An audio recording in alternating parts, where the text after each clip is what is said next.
detection, cyst inoculation, cell endoscopy, and doing with robot cell adenotomy, parotomy, neck dissection, mandibular reconstruction in robot surgery in oral maxillofacial area.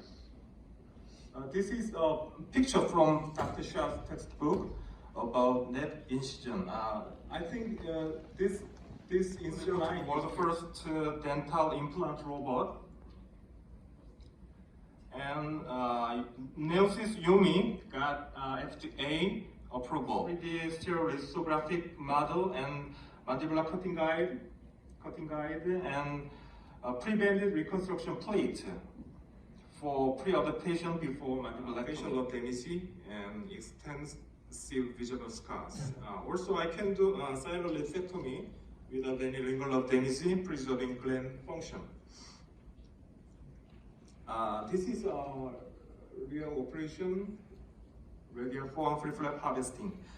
And to prevent this ugly post-op scar, I began to harvest radial forearm free flap with endoscope. With the help of long metal seizure and electrocautery and various kinds of hemoclips, I could harvest a long pedicle like this. This is the result of minimally invasive harvesting. The complete healing occurs over 5 to 8 weeks. I'm trying to use endoscope for complete removal of cyst located in the posterior maxilla without any cystic remnant.